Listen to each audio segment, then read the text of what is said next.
ಶ್ರೀ ಗುರುಭ್ಯೋ ನಮಃ. ವಾಲ್ಮೀಕಿ ರಾಮಾಯಣದ ಯುದ್ಧಕಾಂಡದ 105ನೇ ಸರ್ಗದಲ್ಲಿ ಅಗಸ್ತ್ಯ ಋಷಿಗಳು ಶ್ರೀರಾಮಚಂದ್ರನಿಗೆ ಆದಿತ್ಯ ಹೃದಯ ಸ್ತೋತ್ರವನ್ನೇನು ಉಪದೇಶ ಮಾಡ್ತಿದ್ರು, ಅದನ್ನು ನಾವು ಶ್ರವಣ ಮಾಡ್ತಿದ್ವಿ. ಆ ಸೂರ್ಯನೇ ಬ್ರಹ್ಮ, ವಿಷ್ಣು, ಶಿವ, ಸ್ಕಂದ, ಪ್ರಜಾಪತಿ, ಮಹೇಂದ್ರ ಮತ್ತು ಕುಬೇರ, ಕಾಲ, ಯಮ, ಸೋಮ ಅಂದರೆ ಚಂದ್ರ ಮತ್ತು ವರುಣ, ಹೀಗೆ ನಾನಾ ಥರದ ರೂಪಗಳನ್ನು ಧರಿಸಿದ್ದಾನೆ. ಆ ಎಲ್ಲ ಹೆಸರಿನ ದೇವತೆಗಳಲ್ಲಿಯೂ ಅವನೇ ಅಂತರ್ಗತನಾಗಿದ್ದು ಪೂಜೆಯನ್ನು ಸ್ವೀಕಾರ ಮಾಡ್ತಾನೆ ಅಂತ ಹೇಳಿ ನಾವು ಅರ್ಥವನ್ನು ನೋಡಿದ್ವಿ. ಸ್ಕಂದ ಅನ್ನೋ ಶಬ್ದಕ್ಕೆ ಶತ್ರುಗಳನ್ನು ಶೋಷಣೆ ಮಾಡುವಂಥವನು, ಸ್ಕಂದಿರ್ ಗತಿ ಶೋಷಣೆಯೋ ಅಂತ ಧಾತುವನ್ನು ಅವಲೋಕನ ಮಾಡಿದ್ವಿ. ಶೋಷಣೆ ಮಾಡುವವನು ಅಂದರೆ ಶತ್ರುಗಳನ್ನು ನಾಶ ಮಾಡುವವನು ಅಂತ ಅರ್ಥ ಬಂದಿತ್ತು. ಅದಲ್ಲದೆ ಮತ್ತೂ ಒಂದು ಅರ್ಥ, ಸ್ಕಂದ ಅಂದರೆ ಸಂಸಾರದ ದುಃಖವನ್ನು ಸ್ಕನ್ನವನ್ನಾಗಿ ಮಾಡುವವನು, ಜಾರಿಸಿ ನಾಶ ಮಾಡುವವನು. ಆ ಕಾರಣಕ್ಕಾಗಿ ಕೂಡ ಅವನಿಗೆ ಸ್ಕಂದ ಅಂತ ಈಗ ಹೆಸರಿದೆ. ಮುಂದೆ ಪಿತರಃ ವಸವಃ ಸಾಧ್ಯಾಃ ಹಿ ಅಶ್ವಿನೌ ಮರುತೋ ಮನುಃ ವಾಯುರ್ವಂಧಿ ಪ್ರಜಾ ಪ್ರಾಣಃ ಋತುಕರ್ತ ಪ್ರಭಾಕರಃ.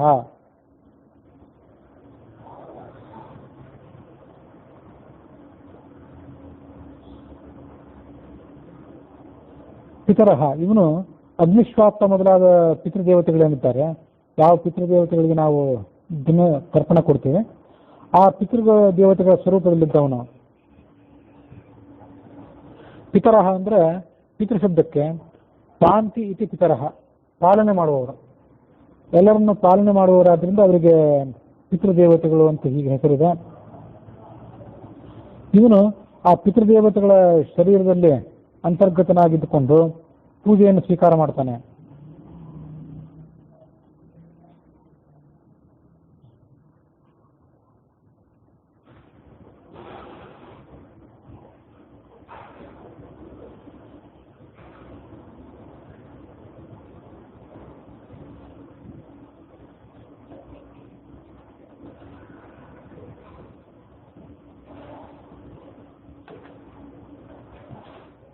ಪಿತರಃ ವಸವಃ, ಅಷ್ಟ ವಸುಗಳೇನಿದ್ದಾರೆ ಆ ವಸುಗಳ ಶರೀರದಲ್ಲಿ ಕೂಡ ಅಂತರ್ಗತನಾಗಿದ್ದಾನೆ. ವಸವಃ ಸದಾ ವಸಂತೀತಿ ವಸವಃ, ಯಾವತ್ತೂ ಭಕ್ತರ ಸಮೀಪದಲ್ಲಿ ವಾಸ ಮಾಡಿಕೊಂಡು ಇರುವವರು ಅನ್ನೋ ಕಾರಣಕ್ಕಾಗಿ ಅವರಿಗೆ ವಸುಗಳು ಅಂತ ಹೆಸರಿದೆ. ಅವರು 8 ಜನ: ಧ್ರುವ, ಧರ, ಸೋಮ, ಆಪ, ವೈಶ್ವಾನರ, ಅನಿಲ, ಪ್ರತ್ಯೂಷ, ಪ್ರಭಾಸ, ಹೀಗೆ 8 ಜನ ವಸುಗಳಿದ್ದಾರೆ. ಆ ವಸುಗಳ ಶರೀರದಲ್ಲಿ ಕೂಡ ಇವನೇ ಅಂತರ್ಗತ.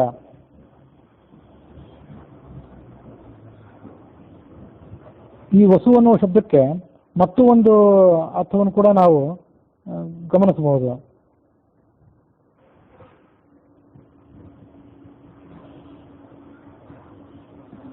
ಅಗ್ನಿಶ್ಚ ಪೃಥಿವೀ ಚ ವಾಯುಶ್ಚ ಅಂತರಿಕ್ಷಂ ಚ ಆದಿತ್ಯಶ್ಚ ದ್ಯೌಶ್ಚ ಚಂದ್ರಮಾಶ್ಚ ನಕ್ಷತ್ರಾಣಿ ವಾ ಏತೇ ವಸವಃ.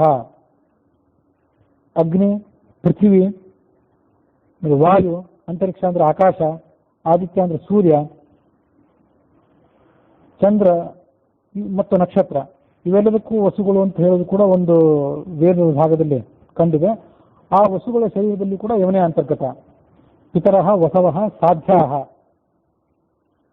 ಸಾಧ್ಯಾಃ ಅಂದರೆ ಸಿದ್ಧಿ ಯೇಷಾಂ ಅಸ್ತಿ ಸಾಧ್ಯಾಃ, ಯಾರಿಗೆ ಸಿದ್ಧಿ ಇದೆಯೋ, ಅನಿಮ ಮೊದಲಾದಂತಹ ಸಿದ್ಧಿಗಳನ್ನು ಮತ್ತು ತಪಸ್ಸಿದ್ಧಿಗಳನ್ನು ಯಾರು ಗಳಿಸಿದವರೋ ಅವರನ್ನ ಸಾಧ್ಯರು ಅಂತ ಕರೀತಾರೆ.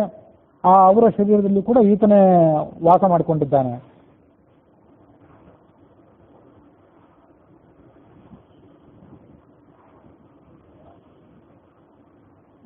ಹಿ ಅಶ್ವಿನವು ಮರುತಃ ಮನುಹು, ಮುಂದೆ ಅಶ್ವಿನಿ ದೇವತೆಗಳ ಶರೀರದಲ್ಲಿಯೂ ಕೂಡ ಅವನೇ ಅಂತರ್ಗತನಾಗಿದ್ದಾನೆ. ಅಶ್ವಿನಿ ಶಬ್ದದಿಂದಲೂ ಅವನೇ ವಾಕ್ಯ. ಅಶ್ವಿನಿ ದೇವತೆಗಳು ಅಂತಂದ್ರೆ ಇದನ್ನ ಹರಿವಂಶ ಮೊದಲಾದ ಧರ್ಮ ಗ್ರಂಥಗಳಲ್ಲಿ, ಪುರಾಣಗಳಲ್ಲಿ ಹಿಂದೆ ನೋಡಿದಂತೆ ಅಶ್ವಿನಿ ದೇವತೆಗಳು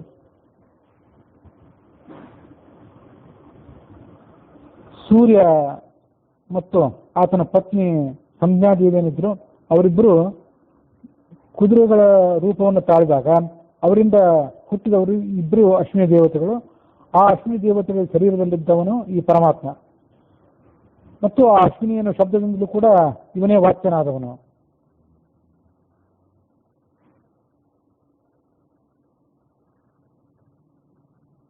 ಅಶ್ವಿನವು ಮರುತಃ, ಮುಂದೆ ಮರುತು ದೇವತೆಗಳು. ಆ ಮರುತ್ ದೇವತೆಗಳ ಶರೀರದಲ್ಲಿ ಅಂತರ್ಗತನಾದವನು ಮರುತ್ ಶಬ್ದದಿಂದ ವಾಚ್ಯನಾದವನು. ಮರುತಃ ಮ್ರಿಯಂತೆ ನ ಕದಾಚಿತಿ ಮರುತಃ, ಯಾವತ್ತೂ ಕೂಡ ಸಾವಿಲ್ಲದವರು ಅನ್ನೋ ಕಾರಣಕ್ಕಾಗಿ ಅವರಿಗೆ ಮರುತ್ತಗಳು ಅಂತ ಹೆಸರು. ಅಮೃತಪಾನ ಮಾಡಿದವನಾದ್ರಿಂದ. ತೇಜ ವಾಯುಪುರಾಣೋಕ್ತಾಹ ಶಕ್ರ ಜ್ಯೋತಿಷ್ ಪ್ರಭೃತಯ ಏಕೋನ ಪಂಚಾಶತ, 49 ಜನ ಮರುತ್ತುಗಳಿದ್ದಾರೆ. ಅದನ್ನು ಕೂಡ ಹರಿವಂಶದಲ್ಲಿ ಮತ್ತು ಇದೇ ರಾಮಾಯಣದಲ್ಲೊಮ್ಮೆ ಶ್ರವಣ ಮಾಡಿದ್ವಿ. ಇಂದ್ರನನ್ನು ಕೊಲ್ಲುವಂತ ಮಗನನ್ನೊಬ್ಬನನ್ನು ಪಡ್ಕೊಳ್ಬೇಕು ಅಂತ ದೈತ್ಯರ ತಾಯಿ ದಿತಿ ಪ್ರಯತ್ನ ಮಾಡಿದಾಗ ಇಂದ್ರ ಅವಳ ಗರ್ಭದಲ್ಲಿ ಪ್ರವೇಶ ಮಾಡಿ ಆ ಗರ್ಭವನ್ನ 7 ಭಾಗ ಮಾಡಿದ. ಆ 7 ಭಾಗಗಳನ್ನ ಮತ್ತೆ ಒಂದೊಂದು ಭಾಗವನ್ನು ಕೂಡ 7 ಭಾಗಗಳನ್ನಾಗಿ ಮಾಡಿದ. ಹೀಗೆ ಆ ಗರ್ಭವನ್ನ ಆತ ಛೇದ ಮಾಡ್ತಾ ಹೋದಾಗ ಅದು ಒಟ್ಟಾರೆ 49 ತುಣುಕುಗಳಾಯಿತು. ಅವರೆಲ್ಲರೂ ಇಂದ್ರನ ಶತ್ರುಗಳಾಗುವುದರ ಬದಲಾಗಿ ಇಂದ್ರನಿಗೆ ಸಹಾಯಕರಾಗಿ ಮರುತು ದೇವತೆಗಳು ಅಂತ ಅನಿಸ್ಕೊಂಡ್ರು. ವಾಯುಪುರಾಣದಲ್ಲಿ ಅವರ ಹೆಸರಿದೆ. ಅದಕ್ಕಾಗಿ ಆ ಮರುತ್ ಶಬ್ದದಿಂದ ಅವನೇ ವಾಚ್ಯನಾಗಿದ್ದಾನೆ.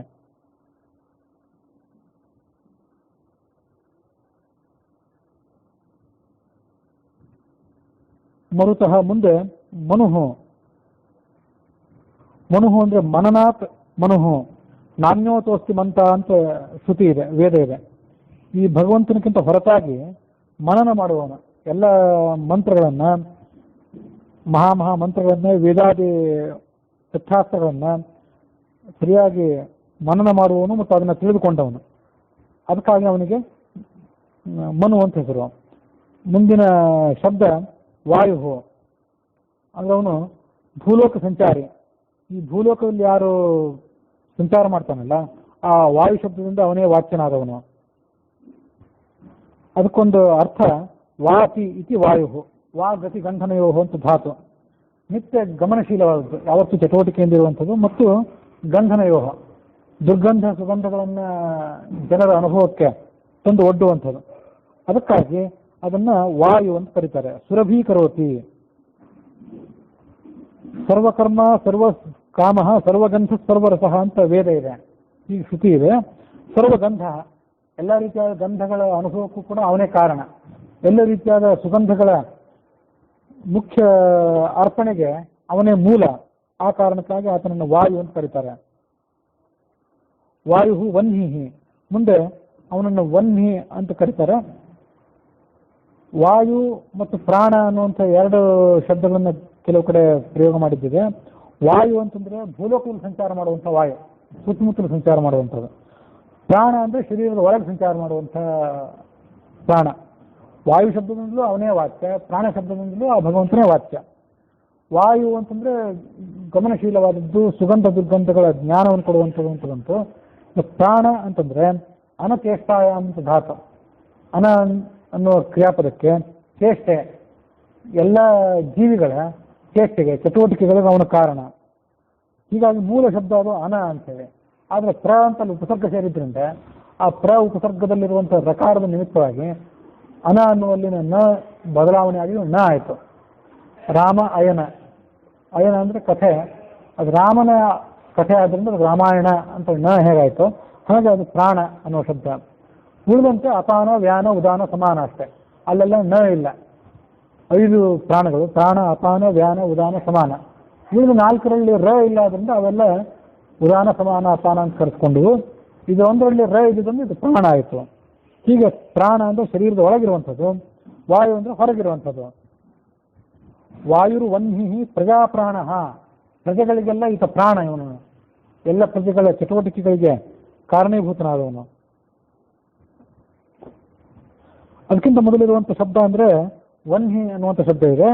ವನ್ಹಿ ಅಂತಂದ್ರೆ ವಹತೀತಿ ವನ್ಹಿ. ವಹತಿ ಅಂದ್ರೆ ಹೊರುವಂಥವನು, ಹೊತ್ಕೊಂಡು ಹೋಗಿ ಮುಟ್ಟಿಸುವಂಥವನು.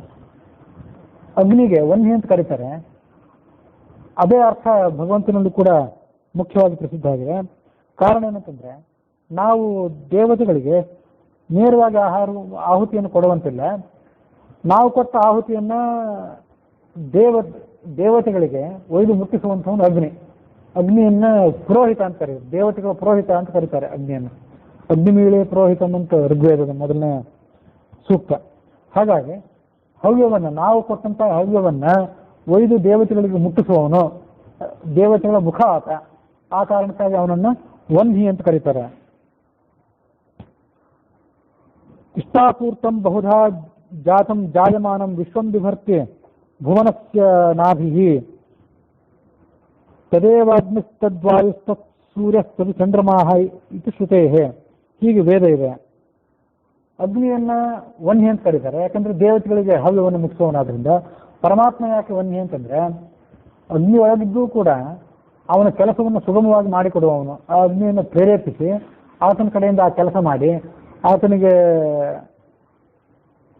ಕೊಡಬೇಕಾದಂಥ ಸದ್ಗತಿಯನ್ನು ಕೊಡುವವನು ಅನ್ನೋ ಕಾರಣಕ್ಕಾಗಿ ಆ ಪರಮಾತ್ಮನನ್ನೇ ವನ್ಹಿ ಅಂತ ಕರೀತಾರೆ. ಕೋಸ್ಯೇವಾನ್ನ ಕಃ ಪ್ರಾಣ್ಯಾತ್ ಯದೇಶ ಆಕಾಶ ಆನಂದೋ ನ ಸ್ಯಾತ್ ಅಂತ ತೈತ್ರಿಯ ಉಪನಿಷತ್ತು. ಯದೇಶ ಆಕಾಶ ಆನಂದೋ ನ ಸ್ಯಾತ್. ಈ ಪರಮಾತ್ಮ ಒಂದು ವೇಳೆ ಇಲ್ಲದೇ ಇದ್ರೆ, ಈ ಪರಮಾತ್ಮ ಒಂದು ವೇಳೆ ನಮಗೆ ಪ್ರೇರಕನಾಗಿಲ್ಲದೇ ಇದ್ರೆ, ಕೋಸ್ಯೇವ ಅನ್ಯಾತ್ ಕಃ ಪ್ರಾಣ್ಯಾತ್. ಯಾರು ಅನ್ಯಾತ್ ಚಟುವಟಿಕೆಗಳನ್ನು ಮಾಡ್ಲಿಕ್ಕೆ ಸಾಧ್ಯ, ಕಃ ಪ್ರಾಣ್ಯಾತ್ ಯಾರು ಬದುಕಲಿಕ್ಕೆ ಸಾಧ್ಯ. ಹಾಗಾಗಿ ನಾವು ಬದುಕಿರೋದು, ನಾವು ಉಸಿರಾಡೋದು ನಮ್ಮೆಲ್ಲ ಚಟುವಟಿಕೆಗಳು ಈ ಪರಮಾತ್ಮನ ಅನುಗ್ರಹದಿಂದಲೇ ಆಗಿವೆ. ಅದಕ್ಕಾಗಿ ಅವನನ್ನ ಪ್ರಜಾಪ್ರಾಣ ಅಂತ ಕರೀತಾರೆ.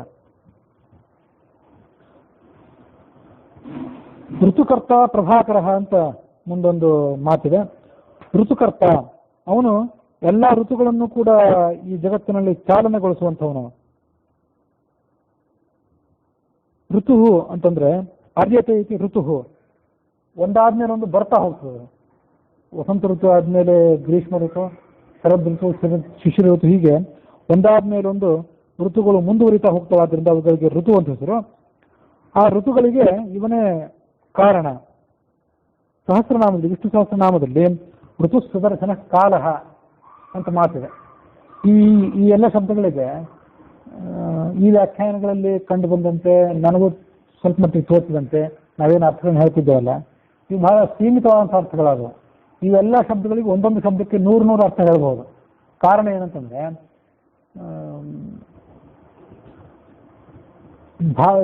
ವೈಷ್ಣವಂ ಪದ ಸಹಸ್ರತಯಂ ಹಿ, ವಿಷ್ಣು ಸಹಸ್ರನಾಮದ ಪ್ರತಿಯೊಂದು ಶಬ್ದಕ್ಕೆ 100 ಅರ್ಥಗಳು ಅಂತ ಸುಮಧ್ವಿಜಯದಲ್ಲಿ ಮಧ್ವಾಚಾರ್ಯರು ತಮ್ಮನ್ನ ಭೇಟಿ ಮಾಡಿದ ಪಂಡಿತರಿಗೆ ಹೇಳಿದ್ರು ಅಂತ ವರ್ಣನೆ ಇದೆ. ಹಾಗಾಗಿ ವಿಷ್ಣು ಸಹಸ್ರನಾಮದ ಪ್ರತಿಯೊಂದು ಶಬ್ದಕ್ಕೂ 100 ಅರ್ಥ ಅಂತಂದ್ಮೇಲೆ ಆ ವಿಷ್ಣು ಸಹಸ್ರನಾಮದಲ್ಲಿ ಬರುವಂತಹ ಶಬ್ದಗಳೇ ಇವೆಲ್ಲ, ಬಹುತೇಕ ಶಬ್ದಗಳು. 1000 ಶಬ್ದಗಳು ಅಲ್ಲಿ ಬಂದು ಹೋಗಿದೆ. ಈ ಎಲ್ಲ ಕೆಲವು 108 ಶಬ್ದಗಳು, 50 ಶಬ್ದಗಳು, 24 ಶಬ್ದಗಳು ಇವೆಲ್ಲ ಅಲ್ಲಿ ಬಂದು ಹೋಗುವಂತವೆ. ಕೇಶವಾದಿ 24 ಶಬ್ದಗಳು, ಕೇಶವ, ನಾರಾಯಣ, ಮಾಧವ, ಗೋವಿಂದಾದಿ 24 ನಾಮಗಳು, ವೆಂಕಟೇಶ, ವಾಸುದೇವ ಮೊದಲಾದಂತಹ ಶಬ್ದಗಳು, ಇಲ್ಲಿ ಬರುವಂತಹ 108 ಶಬ್ದಗಳು, ಭಗವಂತ ನಾಮಗಳು, ಇವೆಲ್ಲ ವಿಷ್ಣು ಸಹಸ್ರನಾಮದಲ್ಲಿ ಅಂತರ್ಗತ ಆಗುವಂತವೆ. ಇದಷ್ಟೇ ಅಲ್ಲದೆ ಪದ್ಮ ಪುರಾಣದಲ್ಲಿ ಬರುವಂತಹ ವಾಸುದೇವ ಸಹಸ್ರನಾಮಗಳು ಕೂಡ. ವಿಷ್ಣು ಸಹಸ್ರನಾಮದ ಪ್ರತಿಯೊಂದು ಶಬ್ದಕ್ಕೆ 100 ಅರ್ಥ ಅಂತ ಆಚಾರ್ಯರು ಅರ್ಪಣೆ ಕೊಡಿಸಿದ ಮೇಲೆ ಅದನ್ನ ಉಳಿದಕ್ಕೂ ಕೂಡ ಅನ್ವಯಿಸ್ಕೊಳ್ಬಹುದು. ಯಾರೋ ಸಾಮಾನ್ಯ ದೇವತೆಗಳು, ಉಳಿದ ಜನಸಾಮಾನ್ಯರಂಥ ರಾಜರು, ಮತ್ತೆ ಅವನ ಒಬ್ಬ ವ್ಯಕ್ತಿ, ಮನುಷ್ಯ, ಇಂಥವರನ್ನು ಹೇಳುವಂಥ ಶಬ್ದಗಳೇನಿವೆ ಇವುಗಳಿಗೆ ತೀರಾ ಸೀಮಿತವಾದ ಅರ್ಥ ಇದ್ರೂ ಕೂಡ ಭಗವಂತನ ನಾಮಗಳು ಅವು ಮಹಾಭಾರತದ ವಿಷ್ಣು ಸಹಸ್ರನಾಮದಲ್ಲೇ ಬರಲಿ, ಪದ್ಮಪುರಾಣದ ವಾಸುದೇವ ಸಹಸ್ರನಾಮದಲ್ಲೇ ಬರಲಿ, ಮತ್ತೆಲ್ಲೋ ರಾಮಾಯಣಾದಿ ಕಡೆಗಳಲ್ಲಿ ಆತನ ಹೆಸರುಗಳೇ ಬರಲಿ, ಅದಕ್ಕೆ ಪ್ರತಿಯೊಂದಕ್ಕೂ 100 ಅರ್ಥ ಇದೆ. ನಮ್ಮ ಬುದ್ಧಿಗೆ ತೋಚಿದಷ್ಟು ನಾವು ಅದನ್ನು ಗ್ರಹಣ ಮಾಡ್ಬೋದಷ್ಟೆ. ಹೀಗೆ ಋತು ಸುದರ್ಶನ ಕಾಲ ಐತಿ ಸಹಸ್ರನಾಮ ಪಾಠ, ಸಹಸ್ರನಾಮದಲ್ಲಿ ಆ ಋತುವಿನ ಶಬ್ದವನ್ನು ಕೂಡ ಪಠನ ಮಾಡಿದ್ದಾರೆ. ಕರ್ತ, ಇಲ್ಲಿ ಋತುಕರ್ತ ಅಂತಿದೆಯಲ್ಲ, ಋತುಕರ್ತ ಅನ್ನೋದು ಒಂದು ಶಬ್ದ ಅಂತ ಕೆಲವು ವ್ಯಾಖ್ಯಾನಕಾರ ಗ್ರಹಣ ಮಾಡ್ತಾರೆ. ವಸಂತಾದಿ ಋತುಗಳನ್ನು ಹುಟ್ಟು ಹಾಕುವಂಥವನು ಋತು ಕರ್ತ. ಋತುವಿನ ಶಬ್ದವು ಭಗವಂತನ ಪ್ರತ್ಯೇಕವಾಗಿ ಹೇಳ್ತದೆ, ಕರ್ತ ಅನ್ನೋ ಶಬ್ದವು ಕೂಡ ಭಗವಂತನ ಪ್ರತ್ಯೇಕವಾಗಿ ಹೇಳ್ತದೆ. ಈ ಜಗತ್ತೆಲ್ಲದಕ್ಕೂ ಆತ ಕಾರಣ ಆದ್ದರಿಂದ ಅವನನ್ನು ಕರ್ತ ಅಂತ ಕರೀತಾರೆ. ಕರ್ತ ತೇನ ವಿನ ತೃಣಮಪಿನ ಚಲತಿ, ಆತ ಇಲ್ಲದೆ ಒಂದು ಹುಲ್ಲುಗಡ್ಡಿಯು ಅಲುಗಾಡಲಾರದಾದ್ರಿಂದ ಸರ್ವಭೂತಾಂತ ಪ್ರವೇಶೇನ ಸಕಲ ಕರ್ಮಕರ್ತ, ಎಲ್ಲ ಜಡ ಚೇತನಾತ್ಮಕವಾದಂತಹ ಈ ಜಗತ್ತನ್ನ ಪ್ರವೇಶಿಸಿ ಅದರ ಒಳಗೆ ಹೊಕ್ಕು ಆತ ಅವುಗಳ ಕಡೆಯಿಂದ ಕೆಲಸ ಮಾಡಿಸುವಂಥವನು. ಈಶಾವಾಸ್ಯಮಿದಂ ಸರ್ವಂ, ಈ ಜಡಚೇತನಾತ್ಮಕವಾದಂಥ ಪ್ರಪಂಚ, ಪೂರ್ಣ ಪ್ರಪಂಚ ಏನಿದೆ ಇದೆಲ್ಲವೂ ಕೂಡ ಈಶನ ಪ್ರವೇಶವನ್ನು ಪಡೆದದ್ದು, ಈಶನ ವ್ಯಾಪ್ತಿಯನ್ನು ಪಡ್ಕೊಂಡದ್ದು. ಈಶ ಇದರೊಳಗೆ ಎಲ್ಲ ಕಡೆ ಇದ್ದಾನೆ. ಹಾಗಾಗಿ ಆತನನ್ನು ಕರ್ತ ಅಂತ ಕರೀತಾರೆ. ಅಂತಃಪ್ರವಿಷ್ಟಂ ಕರ್ತಾರಮೇತಂ, ಇವೆಲ್ಲ ಶ್ರುತಿಯ ತುಣುಕುಗಳು, ವೇದವಾಕ್ಯದ ತುಣುಕುಗಳು. ಅಥವಾ ರಥಾನ್ ರಥಯೋಗಾನ್ ಪಥಸ್ಕೃತತೆ ಸಹಿ ಕರ್ತ ಸರ್ವಕರ್ಮ. ಸ್ವಪ್ನದಲ್ಲಿ ಜೀವನಿಗೆ ಕುದುರೆಯನ್ನ, ಆನೆಯನ್ನ, ರಥಗಳನ್ನು ಇವನ್ನೆಲ್ಲ ಸೃಷ್ಟಿ ಮಾಡ್ತಾನೆ ಅಂತ ಹೀಗೆ ಕೂಡ ಒಂದು ಉಪನಿಷತ್ತು ಹೇಳ್ತದೆ. ಹೀಗೆ ನಾನಾ ಥರದ ವಸ್ತುಗಳನ್ನ ಸೃಷ್ಟಿ ಮಾಡಿ ಜೀವನ ಅನುಭವಕ್ಕೆ ಆತ ಆ ವಸ್ತುಗಳನ್ನು ತಂದೊಡ್ಡಿ ಆ ಮೂಲಕ ಜೀವನ ಸಾಧನೆಗೆ ಆತ ಕಾರಣೀಭೂತನಾಗ್ತಾನೆ. ಅದಕ್ಕೆ ಆತನನ್ನು ಕರ್ತ ಅಂತ ಕರೀತಾರೆ. ಕರ್ತ ಅನ್ನೋ ಶಬ್ದ ಉಳಿದ ಎಲ್ಲದಕ್ಕಿಂತ ಹೆಚ್ಚು ಮುಖ್ಯವಾದ್ದು. ವಿಷ್ಣು ಅಂತ ಕರೆದ್ರೆ, ವಾಸುದೇವ ಅಂತ ಕರೆದ್ರೆ, ವೆಂಕಟೇಶ್ ಅಂತ ಕರೆದ್ರೆ, ನಮ್ಮ ಧರ್ಮದಲ್ಲಿ ನಮ್ಮ ಪಂಥದಲ್ಲಿ ಈ ಹೆಸರು ಇಲ್ಲವಲ್ರಿ ಅಂತ ಯಾರು ಪ್ರಕಾರ ತೆಗಿಬೋದು. ಕರ್ತ ಅಂತ ಹೆಸರು ಕರೆದ್ರೆ ಯಾರೂ ಅದು ಪ್ರಕಾರ ತೆಗೆಯುವಂತ ಇಲ್ಲ. ಕರ್ತ ಅನ್ನೋ ಶಬ್ದವನ್ನು ಉಳಿದವರೆಲ್ಲರೂ ಕೂಡ ತಮ್ಮ ಭಾಷೆಯಲ್ಲಿ ಇದೇ ಅರ್ಥವನ್ನು ಕೊಡುವಂತ ಬೇರೆ ಪದಗಳಿರ್ಬೋದು ಅಷ್ಟೇ. ಇದನ್ನ ಪ್ರಯೋಗ ಮಾಡಿದ್ದು ಕಂಡು ಬರ್ತದೆ. ಮುಂದೆ ಪ್ರಭಾಕರ ಅನ್ನೋ ಶಬ್ದ. ಭಾ ಅಂದ್ರೆ ಬೆಳಕು, ಪ್ರಭಾ ಅಂದ್ರೆ ಶ್ರೇಷ್ಠವಾದ ಬೆಳಕು, ಉತ್ಕೃಷ್ಟವಾದಂತಹ ಜಾಜ್ವಲ್ಯಮಾನವಾದಂತಹ ಬೆಳಕು. ಆ ಬೆಳಕನ್ನು ಸೃಷ್ಟಿ ಮಾಡಿದವನಾದ್ರಿಂದ ಅವನಿಗೆ ಪ್ರಭಾಕರ ಅಂತ ಹೆಸರು. ತಾನೇ ಬೆಳಕಿಗೆ ಆಶ್ರಯೀಭೂತನಾದವನು. ಇಲ್ಲಿ ಬೆಳಕು ಅಂದ್ರೆ ಕೇವಲ ಭೌತಿಕವಾದಂತಹ ಬೆಳಕಲ್ಲ, ಜ್ಞಾನದ ಬೆಳಕು. ಆ ಜ್ಞಾನದ ಬೆಳಕನ್ನು ಕೊಟ್ಟವನಾದ್ರಿಂದ ಅವನಿಗೆ ಪ್ರಭಾಕರ ಅಂತ ಹೆಸರು. ಭಗವದ್ಗೀತಾದಲ್ಲಿ ಹಾಗೆ ಹೇಳ್ತಾನೆ ಕೃಷ್ಣ, ತೇಷಾಂ ಸತತಯುಕ್ತಾನಾಂ ಭಜತಾಂ ಪ್ರೀತಿಪೂರ್ವಕಂ ದದಾಮಿ ಬುದ್ಧಿಯೋಗಂ ತಂ ಏನ ಮಾಂ ಉಪಯಾಂತಿತೆ. ಸತತಯುಕ್ತಾನಾಂ, ಯಾವತ್ತೂ ಕೂಡ ನನ್ನಲ್ಲಿ ಅವರ ಮನಸ್ಸನ್ನ ತೊಡಗಿಸಿರಬೇಕು, ಯೋಗಯುಕ್ತರಾಗಿರ್ಬೇಕು. ಯುಕ್ತ ಅನ್ನೋ ಶಬ್ದ ಇದೆ. ಯೋಗ ಅನ್ನೋ ಶಬ್ದದ ವಿಶೇಷಣ ರೂಪವಾದದ್ದು. ಯೋಗ ಶಬ್ದ ನಾಮಪದ ಆದರೆ ಯುಕ್ತ ಅನ್ನೋದು ಅಬ್ಜೆಕ್ಟಿವ್ ರೂಪವಾದದ್ದು, ಮನುಷ್ಯನಿಗೆ ವಿಶೇಷಣ ರೂಪವಾದದ್ದು. ಯಾರು ಯುಕ್ತನಾಗಿರ್ತಾನೋ ಭಗವಂತನಲ್ಲಿ ಬುದ್ಧಿಯೋಗದ ಮೂಲಕವಾಗಿ, ಧ್ಯಾನ ಯೋಗದ ಮೂಲಕವಾಗಿ ಆತನಿಂದ ಮನಸ್ಸನ್ನು ತೊಡಗಿಸಿರ್ತಾನೋ, ಭಜತಾಂ ಪ್ರೀತಿಪೂರ್ವಕಂ, ಭಗವಂತನನ್ನು ಭಕ್ತಿಯಿಂದ ಸೇವನೆ ಮಾಡ್ತಿರ್ತಾನೋ, ದದಾಮಿ ಬುದ್ಧಿಯೋಗಂ ತಂ, ಅವನಿಗೆ ದಿವ್ಯವಾದಂತಹ ಜ್ಞಾನವನ್ನು ನಾನು ಕೊಡ್ತೇನೆ ಅಂತ ಭಗವಂತ ವಿಶ್ವಾಸವನ್ನ ತುಂಬಿದ ಮಾತಿದು. ತೇನಯಾಂ ಉಪಯಾಂತಿತೆ, ಆ ಮೂಲಕವಾಗಿ ಅವರು ನನ್ನನ್ನು ಪಡ್ಕೊಳ್ಳಿಕ್ಕೆ ಸಮರ್ಥರಾಗ್ತಾರೆ. ಹೀಗೆ ಭಗವದ್ಗೀತಾದಲ್ಲಿ ಮತ್ತು ಉಳಿದ ಎಲ್ಲ ಕಡೆಗಳಲ್ಲಿ ಹೇಳಿದಂತೆ ಆತ ಋತುಕರ್ತಾನೂ ಹೌದು, ಕರ್ತಾನೂ ಹೌದು, ಋತುಕರ್ತಾನೂ ಹೌದು, ಆತ ಪ್ರಭಾಕರ ಕೂಡ ಹೌದು.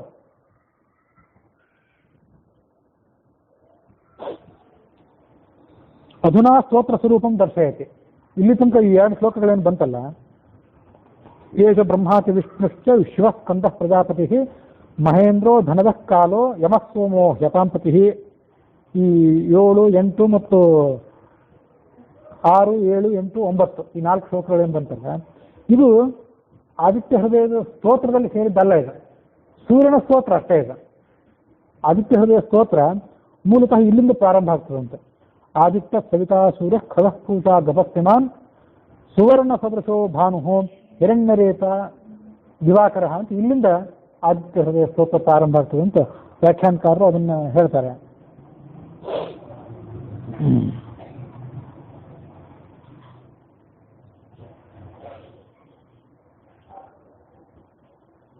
ಆದಿತ್ಯ ಇಲ್ಲಿಂದ ಆರಂಭ ಮಾಡಿಕೊಂಡು ಲೋಕಸಾಕ್ಷಿ ಅಂತ ಮುಂದೆ ಕೊನೆಗೊಂದು ಶಬ್ದ ಬರೋದಿದೆ, ಅಲ್ಲಿ ತನಕ ಇದು ಆದಿತ್ಯ ಹೃದಯದ ಸ್ತೋತ್ರ. ಇದೆಲ್ಲ ಕಡೆ ಏನ್ ಮಾಡ್ಬೇಕು ಅಂತಂದ್ರೆ, ಆದಿತ್ಯ ಸವಿತಾ ಸೂರ್ಯ ಅನ್ನುವ ಈ ಪ್ರಥಮಾವಿಭಕ್ತಿ ಏಕವಚನ ಅಂತ ಶಬ್ದಗಳಿವೆಯಲ್ಲ, ಇದಕ್ಕೆಲ್ಲದಕ್ಕೂ ಕೂಡ ತ್ವಂ ಅನ್ನೋ ಶಬ್ದವನ್ನು ಅಧ್ಯಾಹಾರ ಮಾಡ್ಕೊಳ್ಬೇಕಂತ. ತ್ವಂ ಆದಿತ್ಯ, ಭಗವಂತನನ್ನ ನಮಗೆ ಸಮೀಪಸ್ಥನಾಗಿದ್ದಾನೆ ಅಂತ ಭಾವಿಸ್ಕೊಂಡು, ನೀನು ಆದಿತ್ಯ, ನೀನು ಸವಿತಾ, ನೀನು ಸೂರ್ಯ, ನೀನು ಖಗ, ನೀನು ಪೂಷ ಅಂತ ಹೀಗೆ ಪ್ರತಿಯೊಂದಕ್ಕೂ ತ್ವಂ ಪದವನ್ನು ಸೇರಿಸ್ಕೊಳ್ಬೇಕು. ಕವಿಗಳನ್ನು ಮೂಲ ಋಷಿಗಳನ್ನು ಹೇಳದೇ ಇರಬಹುದು, ಆದರೆ ಅವರಿಗೆ ಅಭಿಪ್ರೇತವಾದದ್ದೇ ಅರ್ಥ ಇದೆ ಅನ್ನೋ ಕಾರಣಕ್ಕಾಗಿ ತ್ವಮ್ ಅನ್ನೋದನ್ನಲ್ಲಿ ಸೇರಿಸ್ಕೊಂಡು ಆ ಮೂಲಕವಾಗಿ ಆತನನ್ನು ಸ್ತೋತ್ರ ಮಾಡಬೇಕು. ಆದಿತ್ಯ, ಇವನನ್ನು ಆದಿತ್ಯ ಅಂತ ಕರೀತಾರೆ. ಅದಕ್ಕೆ ಅರ್ಥ ಏನಂತಂದ್ರೆ, ಅದಿತೇಹೇ ಅಖಂಡಿತಾಯ ಭೂಮಿರಯಂ ಪ್ರತಿನಿತ್ಯ ಆದಿತ್ಯ. ಆದಿತ್ಯ ಅನ್ನೋ ಶಬ್ದಕ್ಕೆ ನಮಗೆ ಸಾಮಾನ್ಯವಾಗಿ ಗೊತ್ತಿರೋ ಅರ್ಥ ಏನಂತಂದ್ರೆ, ಅದಿತಿಯ ಮಗ ಆದ್ರಿಂದ ಆದಿತ್ಯ. ಆದಿತೇಯ ದಿವಿಷದೋ ಲೇಖ ಅದಿತಿನಂದನಾಹ ಅಂತ ಎಲ್ಲ ದೇವತೆಗಳಿಗೂ ಸಾಮಾನ್ಯವಾದ ಹೆಸರು. ಅದಿತಿನಂದನಾಹ, ಅದಿತಿಯ ಮಕ್ಕಳಾದ್ರಿಂದ ಅವರು ಆದಿತ್ಯರು ಅಂತ ಹೀಗೆ ಎಲ್ಲರನ್ನೂ ಸಾಮಾನ್ಯವಾಗಿ ಹೇಳ್ತೀವಿ. ಆದಿತ್ಯರು, ಅದಿತಿನಂದನರು, ಆದಿತ್ಯರು ಅಂತ ಸಾಮಾನ್ಯವಾಗಿ ಹೇಳ್ತೀವಿ. ಆದರೆ ನಿರ್ದಿಷ್ಟವಾಗಿ ಸೂರ್ಯನಿಗೆ ಮತ್ತು ಎಲ್ಲಕ್ಕಿಂತ ಮುಖ್ಯವಾಗಿ ಭಗವಂತನಿಗೆ ಆದಿತ್ಯ ಅನ್ನೋ ಶಬ್ದ ಯಾಕೆ ಅಂತಂದ್ರೆ, ಅಖಂಡಿತಾಯಾರ ಭೂಮಿಯರ ಅಯಂ ಅಧಿಪತಿ. ದಿತಿ ಅಂದ್ರೆ ದೋ ಅವಖಂಡನೆ ಅಂತ ಧಾತು. ಹಾಗೆ ಇದ್ದಿರ್ಬೇಕು, ವ್ಯಾಖ್ಯಾನಕಾರಿಲ್ಲ ಅವನು ಹೇಳಲಿಲ್ಲ, ಹಾಗೆ ಅಂತ ಭಾವಿಸಿದ್ರೆ ಸಮಂಜಸ. ದೋ ಅವಖಂಡನೆ ಅಂತ ಧಾತು. ಹಾಗಾಗಿ ದಿತಿ ಅಂದ್ರೆ ತುಣುಕಾದಂತಹ ಭೂಮಿಗಳು. ಅದಿತಿ ಅಂದ್ರೆ ತುಣುಕಲ್ಲದೇ ಇರುವಂತಹ ಅಖಂಡವಾದಂತಹ ಸಮಗ್ರವಾದಂತಹ ಭೂಮಿ ಅಂದ್ರೆ ಒಟ್ಟಾರೆ ಬ್ರಹ್ಮಾಂಡ. ಆ ಬ್ರಹ್ಮಾಂಡಕ್ಕೆ ಈತ ಅಧಿಪತಿ. ಈ ಸೂರ್ಯ ಯಾವುದೋ ಒಂದು ಲೋಕಕ್ಕೆ ಬೆಳಕು ಬೀರುವಂಥವನಾಗಿರ್ಬೋದು. ಆದರೆ ಇವನಲ್ಲಿ ಅಂತರ್ಗತವಂತ ನಾರಾಯಣ ಏನಿದ್ದಾನೆ ಅಖಂಡವಾದಂಥ ಬ್ರಹ್ಮಾಂಡಕ್ಕೆ ಅಧಿಪತಿ ಆದ್ದರಿಂದ, ಆ ಬ್ರಹ್ಮಾಂಡವನ್ನ ಪೋಷಿಸುವವನಾದ್ರಿಂದ ಅವನಿಗೆ ಆದಿತ್ಯ ಅಂತ ಹೆಸರನ್ನು ಕರೀತಾರೆ. ಆದಿತ್ಯ ಅನ್ನೋ ಶಬ್ದಕ್ಕೆ ಮತ್ತೊಂದು ಅರ್ಥನೂ ಕೂಡ ಹೀಗೆ ನಾವು ಗಮನಿಸಬಹುದು. ಯಸ್ಮಾತ್ ಸರ್ವಂ ಆದತ್ತೆ ತಸ್ಮಾತ್ ಆದಿತ್ಯ. ಸರ್ವಂ ಆದತ್ತೆ, ಆಂಗ್ ಅಂತ ಉಪಸರ್ಗ, ದತ್ತೆ ಅಂತ ಧಾತು, ದ ಆದಾನೆ ಅಂತ ಹೀಗೆ ಧಾತು ಇದ್ದಿರಬೇಕು. ಎಲ್ಲ ಧಾತುಗಳು ಸ್ಮರಣೆ ನನಗೆ ಗೊತ್ತಿಲ್ಲ. ಎಲ್ಲನೂ ಸ್ವೀಕಾರ ಮಾಡುವವನು, ತನ್ನ ಒಳಗೆ ಹುದುಗಿಸ್ಕೊಂಡು ಬಿಡುವವನು. ಇತಿ ಔಪನಿಷದ ವ್ಯುತ್ಪತ್ಯ, ಉಪನಿಷತ್ತೇ ಹೀಗೆ ಅರ್ಥ ಮಾಡಬೇಕು ಅಂತ ತೋರಿಸ್ಕೊಟ್ಟಿದಂತೆ ಆ ಮೂಲಕವಾಗಿ ಅಶೇಷ ವಿಷಯ ಭೋಕ್ತ, ಇಡೀ ಜಗತ್ತೆಲ್ಲವನ್ನು ಕೂಡ ತಾನು ಸ್ವೀಕಾರ ಮಾಡುವವನು, ಪ್ರಳಯ ಕಾಲದಲ್ಲಿ ನುಂಗುವವನು. ಅದಕ್ಕಾಗಿ ಪ್ರಳಯ ರವಿ ಸಹಸ್ರ ಜ್ಯೋತಿತಂ ಅಂತ ಹೇಳ್ತಾರೆ. ಪ್ರಳಯ ಕಾಲದ 1000 ಸೂರ್ಯದಂತೆ ಕಿರಣ ಇದ್ದವನು ಭಗವಂತ ಅಂತ ಅವನ್ನ ಸ್ತೋತ್ರ ಮಾಡ್ತಾರೆ. ಹೀಗೆ ಆದಿತ್ಯ ಅಂದ್ರೆ ಅದಿತಿಯ ಮಗ ಅನ್ನೋದೊಂದು ಅರ್ಥ, ಅಖಂಡವಾದಂಥ ಭೂಮಂಡಲಕ್ಕೆ ಅಧಿಪತಿ ಅಂತ ಮತ್ತೊಂದು ಅರ್ಥ, ಮತ್ತು ಸಕಲವನ್ನು ತಾನು ಆಹುತಿಯನ್ನು ಸ್ವೀಕಾರ ಮಾಡುವನು ಅನ್ನೋ ಕಾರಣಕ್ಕಾಗಿ ಮತ್ತೊಂದು ಆದಿತ್ಯ ಅನ್ನುವ ಅರ್ಥ. ಮುಂದೆ ಆದಿತ್ಯ, ತ್ವಮ್ ಆದಿತ್ಯ, ನೀನೇ ಆದಿತ್ಯ, ನೀನೇ ಸವಿತಾ. ಸವಿತಾ ಅಂತ ಕೂಡ ಅವನನ್ನು ಕರೀತಾರೆ. ಇಲ್ಲಿ ಆದಿತ್ಯ ಶಬ್ದ ಇದೆಯಲ್ಲ, ಇದು ಅಕಾರಾಂತವಾದ ಶಬ್ದ. ಆದಿತ್ಯ, ಆದಿತ್ಯವೋ ಆದಿತ್ಯ ಅಂತ ರಾಮಕೃಷ್ಣ ಗೋವಿಂದಾದಿ ಶಬ್ದಗಳಂತೆ. ಸವಿತಾ ಶಬ್ದ ಏನಿದೆ ಇದು ಸವಿತಾ ಸವಿತರೋ ಸವಿತರಹ ಅಂತೇಳಿ ಋಕಾರಾಂತವಾದ ಶಬ್ದ ಇದೆ. ಮಾತಾ ಪಿತಾ ಇತ್ಯಾದಿ ಶಬ್ದಗಳಂತೆ, ಪಿತಾ ಪಿತರೋ ಪಿತರಹ ಇತ್ಯಾದಿಗಳಂತೆ ಋಕಾರಾಂತವಾದ ಶಬ್ದ ಇದು. ಅವನನ್ನ ಸವಿತಾ ಅಂತ ಕರೀತಾರೆ. ಸವಿತಾ ಅಂತ ಯಾಕೆ ಕರೀತಾರೆ ಅಂದ್ರೆ, ಸೂತೆ ಜಗದಿತಿ ಸವಿತಾ, ಶೂಂ ಪ್ರಾಣಿ ಪ್ರಸವೆ ಅಂತ ಸಂಸ್ಕೃತ ಧಾತು. ಜಗತ್ತಿನೆಲ್ಲವನ್ನು ಕೂಡ ಆತ ಹುಟ್ಟಿಸುವವನು, ಹೆರುವವನು ಅಂತ ಅರ್ಥ. ಪ್ರಾಣಿ ಪ್ರಸವ, ಹೆರುವವನು. ಆತನೇ ತನ್ನ ಗರ್ಭದಲ್ಲಿ ಜಗತ್ತನ್ನ, ತನ್ನ ಹೊಟ್ಟೆಯಲ್ಲಿ ಇಟ್ಕೊಂಡು ಈ ಬ್ರಹ್ಮಾಂಡವನ್ನ ಹುಟ್ಟಿಸುವವನಾದ್ರಿಂದ ಅವನಿಗೆ ಸವಿತಾ ಅಂತ ಕರೀತಾರೆ. ಮತ್ತು ಒಂದು ಧಾತು ಇದೆ, ಶೂಂ ಪ್ರಾಣಿ ಗರ್ಭ ವಿಮೋಚನೆ, ಗರ್ಭವನ್ನ ಹೊರಹಾಕೋದಂತ ಒಂದು ಅರ್ಥ ಅಲ್ಲದೆ, ಶೂ ಪ್ರೇರಣೆ ಅಂತ ಮತ್ತೊಂದು ಧಾತು ಇದೆ, ಪ್ರೇರೇಪಿಸೋದು. ಸುವತಿ ಪ್ರೇರೇತಿ ಜನಾನ್ ಕರ್ಮಣೀತಿ ಸೂರ್ಯ. ಸೂರ್ಯ ಬೆಳಗಾಗಿ ಎದ್ದು ಕೂಡಲೇ ಎಲ್ಲ ಜನರನ್ನು ಪ್ರೇರೇಪಿಸ್ತಾನೆ. ಹಕ್ಕಿಗಳನ್ನ, ಪ್ರಾಣಿಗಳನ್ನ, ಪಕ್ಷಿಗಳನ್ನ ಮತ್ತು ಮನುಷ್ಯರನ್ನ ಅವರವರ ಕೆಲಸಕ್ಕೆ, ಅವರವರ ಹೊಟ್ಟೆಪಾಡಿಗಾಗಿ ಅವರು ಪ್ರವೃತ್ತಿ ಮಾಡುವಂತೆ ಪ್ರೇರೇಪಿಸ್ತಾನೆ. ಅದಕ್ಕಾಗಿ ಆತನಿಗೆ ಸೂರ್ಯ ಅಂತ ಹೆಸರು. ಆತನ ಅಂತರ್ಗತನಾದಂಥ ಭಗವಂತನು ಮುಖ್ಯವಾಗಿ ಈ ಜಗತ್ತೆಲ್ಲವನ್ನು ಕೂಡ ಪ್ರೇರೇಪಿಸುವವನಾದ್ರಿಂದ ಅವನಿಗೆ ಸವಿತಾ ಅಂತ ಈ ರೀತಿಯಾಗಿ ಹೆಸರು.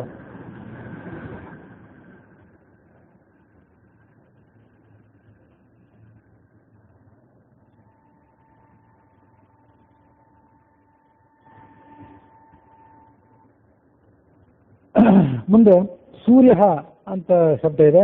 ಸೂರ್ಯ ಅನ್ನೋ ಶಬ್ದ ಹೆಚ್ಚು ಪ್ರಸಿದ್ಧವಾದ್ದು, ಹೆಚ್ಚು ಬಳಕೆಯಲ್ಲಿದ್ದು. ಸೂರ್ಯ ಅನ್ನೋ ಶಬ್ದಕ್ಕೆ ಹೀಗೆ ಅರ್ಥ ಮಾಡಬಹುದು,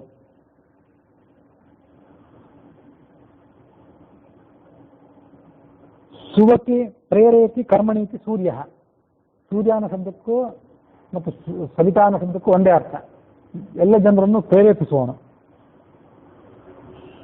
ಸೂರ್ಯ ಅನ್ನೋ ಶಬ್ದವನ್ನು ಪರಮಾತ್ಮನಲ್ಲಿ ಕೂಡ ಅಲ್ಲಿ ಅನ್ವಯಿಸಬಹುದು. ಸುವತಿ, ಸು ಅನ್ನೋ ಕ್ರಿಯಾಪದ, ಇಲ್ಲಿ ಇನ್ನೊಂದು ಕ್ರಿಯಾಪದ ಈರಯತಿ ಅಂತ ಕ್ರಿಯಾಪದ. ಸೂರ್ಯ ಅನ್ನುವಲ್ಲಿ ಸು ಈರ ಅಂತ ಅದನ್ನು ಎರಡಾಗಿ ವಿಭಾಗ ಮಾಡಿಕೊಂಡು ಹಿಂದಿನ ಅರ್ಥದಲ್ಲಿ ಸು ಅನ್ನೋದೇ ಧಾತು, ಈಗ ಈರ ಅನ್ನೋದು ಧಾತು, ಅದಕ್ಕೆ ಸು ಅನ್ನೋದೊಂದು ಉಪಪದ. ಹಾಗಾಗಿ ಸುಷ್ಟು ಈರಯತೆ, ಎಲ್ಲರನ್ನು ವಿಶೇಷವಾಗಿ ಪ್ರೇರೇಪಣೆ ಮಾಡುವವನು, ಅರ್ಥ ಅದೇ. ಆದರೆ ಬೇರೆ ಬೇರೆ ಧಾತುಗಳಿಂದ ಬೇರೆ ಬೇರೆ ಕ್ರಿಯಾಪದಗಳ ಮೂಲಗಳಿಂದ ಲಭ್ಯವಾದ ಅರ್ಥ ಇದೆ ಅಷ್ಟೇ. ಅಂತಃಪ್ರವಿಷ್ಟ ಶಾಸ್ತ್ರ ಜನಾನಾಗಂ ಸರ್ವಾತ್ಮ ಯತ್ ಸರ್ವಾಣಿ ಭೂತಾನ್ ನಂತರೋ ಯಮಯತಿ ಇತ್ಯಾದಿ ಶ್ರುತೇ. ಎಲ್ಲ ಜೀವರ ಒಳಹೊರಗೆ ಆತ ಇದ್ದುಕೊಂಡು ಅವರನ್ನು ಪ್ರೇರೇಪಣೆ ಮಾಡ್ತಾನೆ. ಅದಕ್ಕಾಗಿ ಅವನಿಗೆ ಸೂರ್ಯ ಅಂತ ಹೀಗೆ ಕರೀತಾರೆ.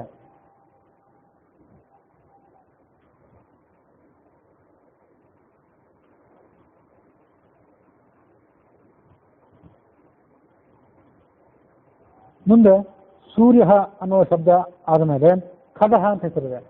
ಖಗ ಅಂದ್ರೆ ಸಾಮಾನ್ಯ ಸಂಸ್ಕೃತದಲ್ಲಿ ಪಕ್ಷಿ ಅಂತ ಹೆಸರು. ಖಗ, ವಿಹಗ, ವಿಹಂಗಮ ಇವೆಲ್ಲ ಪಕ್ಷಿ ಅನ್ನೋ ಹೇಳುವಂಥವು.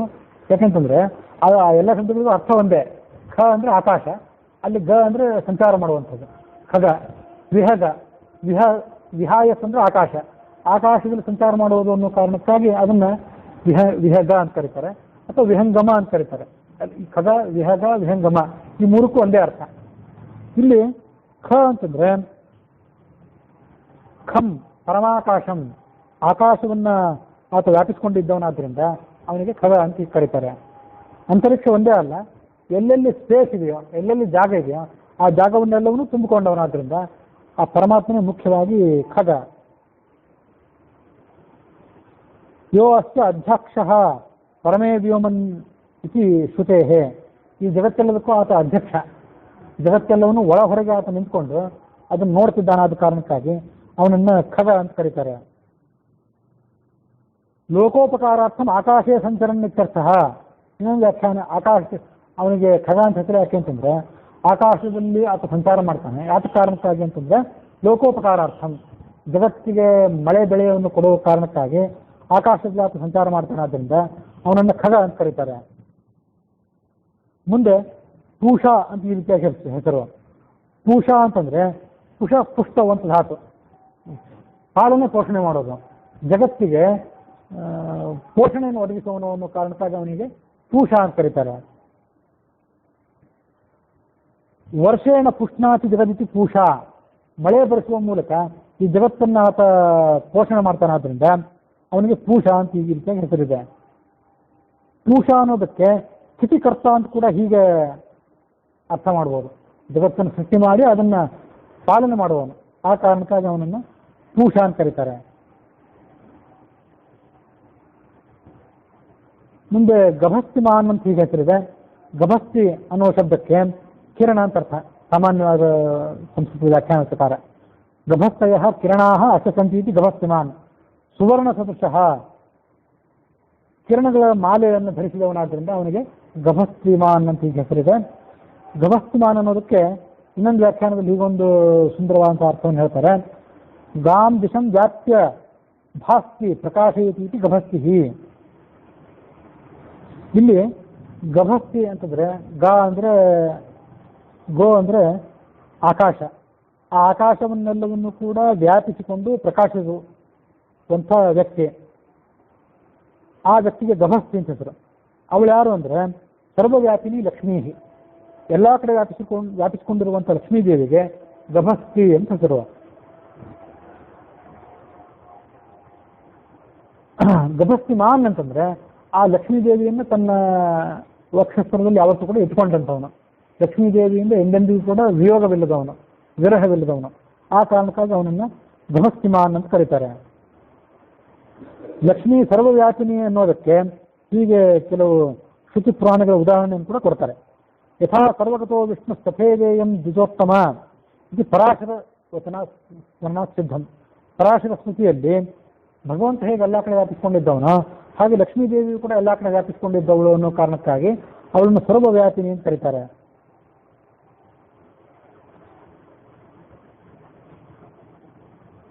ಗಭಸ್ತಿಮಾನ್. ಮುಂದೆ ಸುವರ್ಣ ಸದೃಶ. ಸುವರ್ಣ ಸದೃಶ ಅಂತ ಅನ್ನೋದು ಪರಮಾತ್ಮನಿಗೆ ಮುಂದೆ ಬಂದಿರುವಂತಹ ಹೆಸರು. ಸುವರ್ಣ ಅಂದರೆ ಬಂಗಾರ, ವರ್ಣ ಅಂದರೆ ಬಣ್ಣ, ಕಲರ್ ಅಂತ ಅರ್ಥ. ಅಥವಾ ಎಲ್ಲಕ್ಕಿಂತ ಮುಖ್ಯವಾಗಿ ಕಾಂಪ್ಲೆಕ್ಷನ್ ಅನ್ಬೇಕು ಅದನ್ನು ಇಂಗ್ಲೀಷ್ನಲ್ಲಿ. ಅಂಥ ಸುಂದರವಾದಂಥ ವರ್ಣ ಉಳ್ಳದ್ದು ಯಾವುದು ಅದನ್ನು ಸುವರ್ಣ ಅಂತ ಕರೀತಾರೆ, ಅದು ಬಂಗಾರ. ಸುವರ್ಣ ಸದೃಶ, ಸುವರ್ಣದಂತೆ ಬಂಗಾರದಂತೆ ಹೊಳೆಯುವಂಥ ಬಣ್ಣ ಇದ್ದವನು.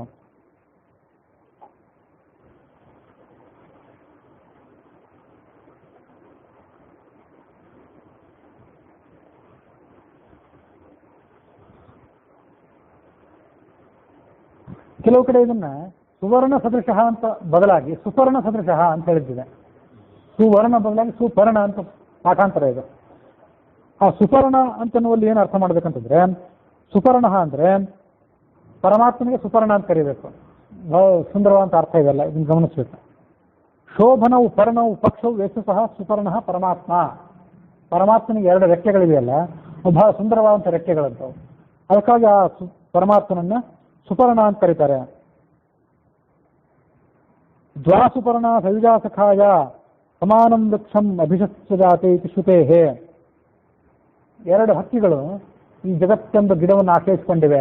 ಅದರಲ್ಲಿ ಒಂದು ಹಕ್ಕಿ ನಿತ್ಯ ಊಟ ಮಾಡ್ತದೆ, ಆದರೆ ಅದು ದುರ್ಬಲವಾಗಿದೆ.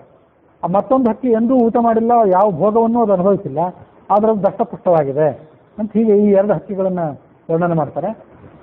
ಹಾಗಾಗಿ ಬಹಳ ಸುಂದರವಾದಂಥ ಹಕ್ಕಿ ಆ ಪರಮಾತ್ಮ ಅಂತಂದ್ರೆ, ಅದಕ್ಕಾಗಿ ಅವನನ್ನು ಸುಪರ್ಣ ಅಂತ ಹೀಗೆ ವರ್ಣನೆ ಮಾಡ್ತಾರೆ.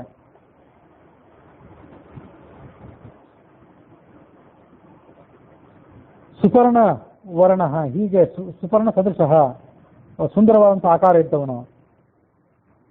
ಮುಂದೆ ಭಾನು ಅನ್ನುವಂಥ ಶಬ್ದ, ಭಾನು ಅನ್ನೋ ಶಬ್ದನೂ ಕೂಡ ಹೆಚ್ಚು ಪ್ರಚಲಿತ ಆಗಿದೆ, ಭಾನುವಾರ ಇತ್ಯಾದಿ ರೂಪದಲ್ಲಿ. ಭಾತೀತಿ ಭಾನು, ಭಾ ದೀಪ್ತ ಒಂದು ಕ್ರಿಯಾಪದ, ದೀಪ್ತಿ ಅಂತ ಅದಕ್ಕೆ ಅರ್ಥ. ಭಾ ಅಂತ ಧಾತುವಿನ ಮೂಲ ರೂಪ, ಅದಕ್ಕೆ ನೂ ಪ್ರತ್ಯಯ ಬಂದು ನಿರ್ಮಾಣವಾದಂಥ ಶಬ್ದ ಇದು ಭಾನು ಅಂತದ್ದು. ಮತ್ತು ಪ್ರಕಾಶಮಾನನಾದವನು ಅಂತ ಹೀಗೆ ಅರ್ಥ. ತಮೇವ ಭಾಂತ ಮನುಭಾತಿ ಸರ್ವಮಿತಿ ಶ್ರುತೇಹೇ. ನಿತ್ಯ ಎಂದೂ ಕೂಡ ತನ್ನ ಹೊಳಪನ್ನ, ತನ್ನ ಬೆಳಕನ್ನು ಕಳೆದುಕೊಳ್ಳದೆ ಪ್ರಕಾಶಮಾನನಾಗಿರುವಂಥವನೇ ಆ ಪರಮಾತ್ಮ. ನಮ್ಮಲ್ಲಿ ಅಲ್ಪ ಸ್ವಲ್ಪ ತೇಜಸ್ಸು ಏನಾದರೂ ಇದ್ದರೆ, ಚಂದ್ರ ಸೂರ್ಯಾದಿಗಳಲ್ಲಿ, ಬಂಗಾರ ಇತ್ಯಾದಿಗಳಲ್ಲಿ, ವಜ್ರ ವೈಡೂರ್ಯಗಳಲ್ಲಿ, ಉಳಿದ ತೇಜಸ್ವಿ ಪುರುಷರಲ್ಲಿ ಅಲ್ಪ ಸ್ವಲ್ಪ ತೇಜಸ್ವಿ ಏನಾದರೂ ಇದ್ದರೆ ಅದು ಅವನಿಂದಲೇ ಬಂದದ್ದು. ಅದಕ್ಕಾಗಿ ಮುಖ್ಯ ತೇಜಸ್ವಿ ಭಾನು ಪ್ರಕಾಶ ಅಂದರೆ ಅವನೇ ಭಾನು ಅಂತ ಕರೆಸ್ಕೋತಾನೆ. ಹಿರಣ್ಯರೇತಾಹ ಆತನಿಗೆ ಭಗವಂತನಿಗಿರುವಂಥ ಮುಂದಿನ ಹೆಸರದು. ಹಿರಣ್ಯಂ ರೇತಃ ಯಸ್ಯ ಸಹ ಹಿರಣ್ಯರೇತಾಹ. ಹಿರಣ್ಮಯ ಬ್ರಹ್ಮಾಂಡಕರ್ತ ಇತ್ಯರ್ಥಃ. ಭಗವಂತನ ತೇಜಸ್ಸೇನಿದೆ, ಭಗವಂತನ ರೇತಸ್ಸು, ಅದು ಬಂಗಾರದ ರೂಪವಾಗುತ್ತೆ. ಅದಕ್ಕಾಗಿ ಆತನನ್ನು ಹಿರಣ್ಯರೇತಾಹ ಅಂತ ಕರೀತಾರೆ. ಆತ ಬ್ರಹ್ಮಾಂಡವನ್ನೇ ಸೃಷ್ಟಿ ಮಾಡಿದ್ನಲ್ಲ, ಆ ಬ್ರಹ್ಮಾಂಡ ಸುವರ್ಣವರ್ಣದ್ದಾಗಿತ್ತು. ಅದಕ್ಕಾಗಿ ಆತನನ್ನು ಹಿರಣ್ಯರೇತಾಹ ಅಂತ ಹೀಗೆ ಕರೀತಾರೆ. ಅಪಯೇವ ಸಸರ್ಜಾದವು ತಾಸ ವೀರ್ಯಮವಾಸೃಜತ. ಮೊದಲು ಆ ಪರಮಾತ್ಮ ನೀರನ್ನು ಸೃಷ್ಟಿ ಮಾಡಿದ, ಅದರಲ್ಲಿ ತನ್ನ ತೇಜಸ್ಸನ್ನು ವಿಸರ್ಜನೆ ಮಾಡಿದ. ತದಂಡಮಭವದ್ಧೈನಂ, ಅಲ್ಲೇನು ತೇಜಸ್ಸನ್ನು ಸೃಷ್ಟಿ ಮಾಡಿದ್ದಲ್ಲ, ಆ ತೇಜಸ್ಸು ಮೊದಲು ದ್ರವೀಭೂತವಾದಂಥ ತೇಜಸ್ಸು ಮುಂದೆ ಮುಂದೆ ಘನೀಭೂತವಾಯಿತು. ದ್ರವೀಭೂತವಾದ ತೇಜಸ್ಸು ಮುಂದೆ ಘನೀಭೂತವಾಗಿ ಅದು ಬಂಗಾರದ ರೂಪವನ್ನು ತಾಳಿತು.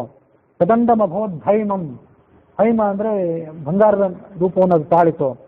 ಸಹಸ್ರಾಂಶ ಸಮಪ್ರಭಂ, 1000 ಕಿರಣವುಳ್ಳಂಥ ಸೂರ್ಯನಿಗೆ ಸಮಾನವಾಗಿ ಅದು ಕಂಗೊಳಿಸಿತು. ಇದು ಮನುಸ್ಮರಣಾತ್, ಮನುಸ್ಮೃತಿಯಲ್ಲಿ ಅದನ್ನು ಅಥವಾ ವರ್ಣನೆ ಮಾಡ್ತಾರೆ. ಹೀಗೆ ಅವನನ್ನು ಹಿರಣ್ಯರೇತಾಹ ಅಂತ ಕರೀತಾರೆ. ಮುಂದೆ ದಿವಾಕರ,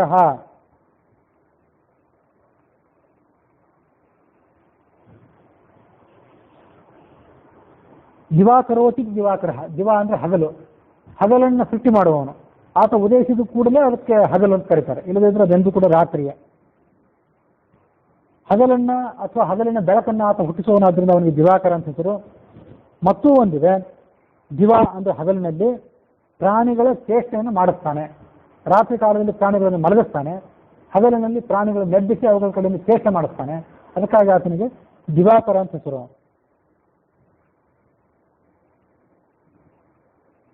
ದಿವಾಕರ ಅನ್ನೋ ಶಬ್ದಕ್ಕೆ ಮತ್ತೊಂದು ಅರ್ಥವನ್ನು ಕೂಡ ಹೀಗೆ ಗಮನಿಸಬಹುದು.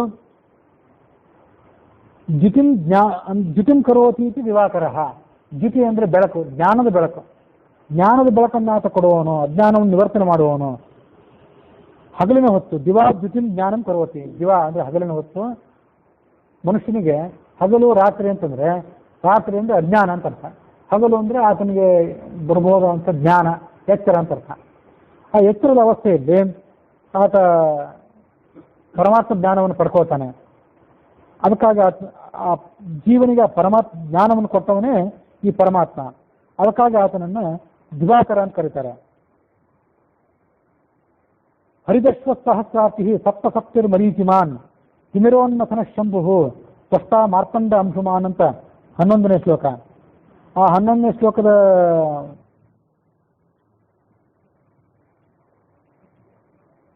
ಮೊದಲನೇ ಶಬ್ದ ಹೀಗಿದೆ: ಹರಿದಶ್ವ.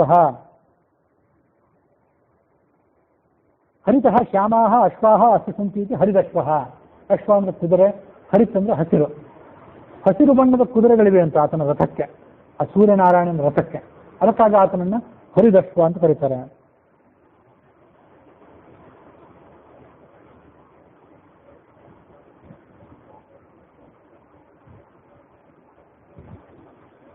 ಹರಿದಶ್ವ ಅನ್ನೋ ಶಬ್ದಕ್ಕೆ ಮತ್ತೊಂದು ಅರ್ಥವನ್ನು ಕೂಡ ಮಾಡಬಹುದು. ಹೀಗಿದೆ: ಹರತಿ ಮನಃ ಇತಿ ಹರಿತ್. ಹರಿತ್ ಅನ್ನೋ ಶಬ್ದಕ್ಕೆ ಹಸಿರು ಅನ್ನೋ ಅರ್ಥವನ್ನು ಬಿಟ್ಟು ಇನ್ನೊಂದು ಅರ್ಥ ಮಾಡ್ಬೋದು. ಅದು ಹೇಗೆ ಅಂದರೆ, ಮನಸ್ಸನ್ನು ಆಕರ್ಷಣೆ ಮಾಡುವಂಥದ್ದು, ಮನಸ್ಸಿಗೆ ಬಹಳ ಸಂತೋಷ ಕೊಡುವಂಥದ್ದು, ಮನಸ್ಸನ್ನು ತನ್ನ ಕಡೆ ಸೆಳೆಯುವಂಥದ್ದು. ಅದಕ್ಕೆ ಹರಿತ್ ಅಂತ ಕರೀತಾರೆ. ಹರಿತ್ ಅಂದರೆ ಮನೋಹರ, ಸುಂದರ ಅಂತ ಅರ್ಥ. ಆ ಮನೋಹರ, ಸುಂದರವಾದಂಥ ಕುದುರೆ, ಸುಂದರವಾದಂಥ ವಾಹನ ಯಾರು ಅಂದರೆ ಗರುಡ. ಗರುಡನು ಬಹಳ ಸುಂದರವಾದವನು, ಅವನಿಗೂ ಕೂಡ ಸುಪರ್ಣ ಅಂತ ಹೆಸರಿದೆ. ಬಹಳ ಹೊಳೆಯುವಂಥ, ತೊಳಗುವಂಥ ರೆಕ್ಕೆ ಇದ್ದವನು ಆ ಗರುಡ. ಅವನು ಕೂಡ ವೇದ ಪ್ರತಿಪಾದ್ಯನಾದವನು. ಅಂಥ ಗರುಡನನ್ನು ತನ್ನ ವಾಹನವನ್ನಾಗಿ ಇಟ್ಕೊಂಡವನು. ಹರಿತ್ ಅಂದರೆ ಮನೋಹರವಾದಂಥ, ಸುಂದರವಾದಂಥ. ಅಶ್ವ ಅಂದರೆ ವಾಹನ. ಅಶ್ವ ಅಂತಂದ್ರೆ ಅಶು ಗತವು ಅಂತ ಧಾತು. ಅಶ್ವನ ಶಬ್ದಕ್ಕೆ ಕುದುರೆ ಅಂತ ಹೇಗೆ ಅರ್ಥನೋ, ವಾಹನ ಅಂತ ಕೂಡ ಮತ್ತೊಂದು ವ್ಯಾಪಕವಾದ ಅರ್ಥ. ಸುಂದರವಾದಂಥ ವಾಹನವನ್ನು ಇಟ್ಕೊಂಡವನು. ಜಗತ್ತಿನಲ್ಲೇ ಅಂಥ ಸುಂದರವಾದಂಥ ವಾಹನ ಮತ್ತಾರಿಗೂ ಇಲ್ಲ ಅನ್ನೋ ಕಾರಣಕ್ಕಾಗಿ ಹರಿದಶ್ವ ಅಂದರೆ ಭಗವಂತ.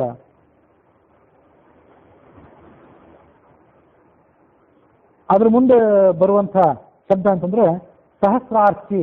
ಅರ್ಚಿ ಅಂತಂದ್ರೆ ಕಿರಣ ಅಂತ ಅರ್ಥ. ಸಹಸ್ರಾರ್ಚಿ ಅಂದರೆ 1000 ಕಿರಣ ಇದ್ದವನು. 1000 ಅಂತನ್ನೋದು ಅದು ಅನಂತ ಅನ್ನೋದಕ್ಕೆ ಉಪಲಕ್ಷಣ. ಈ 1000 ನಿರ್ದಿಷ್ಟವಾಗಿ 999 ನಂತರ ಬರುವಂಥ 1000 ಅಲ್ಲ. ಸಹಸ್ರ ಅಂದರೆ ಅನಂತ, ಅನಂತ ಮಡಿಯಾದಂಥ ಅಪಾರವಾದಂಥ ವೈಭವ ಇದ್ದವನು. ಅದಕ್ಕಾಗಿ ಅವನಿಗೆ ಸಹಸ್ರಾರ್ಚಿ ಅಂತ ಕರೀತಾರೆ.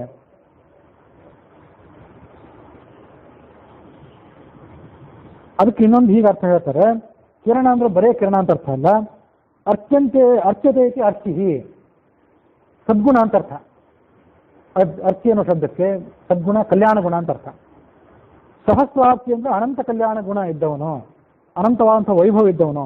ಅದಕ್ಕಾಗಿ ಆತನನ್ನ ಸಹಸ್ರಾರ್ಚಿ ಅಂತ ಕರೀತಾರೆ. ಹರಿದಶ್ವ ಸಹಸ್ರಾರ್ಚಿ ಸಪ್ತಸಪ್ತಿ ಅಂತ ಆ ಮುಂದಿನ ಶಬ್ದ. ಸಪ್ತಸಪ್ತಿ ಅಂತಂದ್ರೆ ಸಪ್ತಿ ಅನ್ನೋ ಶಬ್ದಕ್ಕೆ ಕುದುರೆ ಅಂತ ಅರ್ಥ. ಹಯ ಸೈಂಧವ ಸಪ್ತಯ ಅಂತ ಅಮರಕೋಶ. ಸಪ್ತಿ ಅನ್ನೋ ಶಬ್ದ ಕುದುರೆಯನ್ನು ಹೇಳ್ತದೆ. ಸಪ್ತಸಪ್ತಿ 7 ಕುದುರೆಗಳಿದ್ದವನು ಅಂತ ಒಂದರ್ಥ. ಸೂರ್ಯನಾರಾಯಣನ ರಥವನ್ನು ನೋಡಿದರೆ ಅದಕ್ಕೆ 7 ಕುದುರೆಗಳನ್ನು ಹೂಡಿರ್ತಾರೆ. ಅದಕ್ಕಾಗಿ ಸಪ್ತಸಪ್ತಿ 7 ಕುದುರೆಗಳಿಂದ ಹೂಡಿದಂತಹ ರಥದಲ್ಲಿ ಪ್ರಕಾಶಮಾನನಾಗಿ ಬಂದು ಜಗತ್ತನ್ನು ಉದ್ಧಾರ ಮಾಡುವವನು.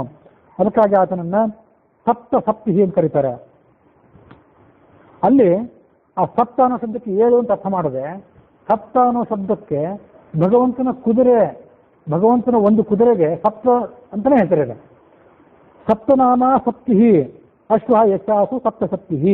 ಶ್ರುತಿ ಹಾಗೆ ಹೇಳಿದೆ: ಏಕೋ ಅಶ್ವೋ ವಹತಿ ಸಪ್ತನಾಮ. ಭಗವಂತನನ್ನ ಸಪ್ತ ಅನ್ನುವ ಹೆಸರಿನ ಒಂದು ಕುದುರೆ ಯಾವತ್ತೂ ಕೂಡ ಸಂಚಾರ ಮಾಡುತ್ತದೆ. ಅಲ್ಲಿಯೂ ಕೂಡ ಸಪ್ತ ಅನ್ನೋ ಶಬ್ದಕ್ಕೆ ಕುದುರೆ ಅಂತಂದ್ರೆ ಯಾವುದೋ ಒಂದು ಸಾಮಾನ್ಯ ಕುದುರೆ ಅಂತ ಅರ್ಥ ಅಲ್ಲ. ಕುದುರೆ ಅಂತಂದ್ರೆ ಅಲ್ಲಿ ಸಪ್ತ ಅನ್ನೋ ಶಬ್ದಕ್ಕೂ ಕೂಡ ಗರುಡ ಅಂತ ಅಥವಾ ಮುಖ್ಯ ಪ್ರಾಣ ಅಂತ ಅರ್ಥ ಮಾಡಬೇಕು. ಅದನ್ನು ಸಂದರ್ಭಾನುಸಾರವಾಗಿ ಮತ್ತೊಂದು ಎಲ್ಲಾದರೂ ವಿಸ್ತಾರವಾಗಿ ಮುಖ್ಯ ಪ್ರಾಣನ ನಾಮ ವಿವರಣೆಯನ್ನ ಅಥವಾ ವಿಷ್ಣು ಸಹಸ್ರನಾಮದ ವಿವರಣೆಯನ್ನು ನೋಡುವಾಗ ಗಮನಿಸಬಹುದು. ಅಲ್ಲಿ ಸಪ್ತ ಅಂತ ಆ ಭಗವಂತನ ಕುದುರೆಗೆ, ಭಗವಂತನ ವಾಹನಕ್ಕೆ ಹೆಸರು ಬರಲಿಕ್ಕೆ ಆಗೊಂದು ಕಾರಣ ಇದ್ದಿರಬೇಕು ಅಂತ ನೀವು ಹೇಳಿ. ಅದಕ್ಕಾಗಿ ಹರಿತಶ್ವ ಸಹಸ್ರಾರ್ಥಿ ಸಪ್ತಸಪ್ತಿ.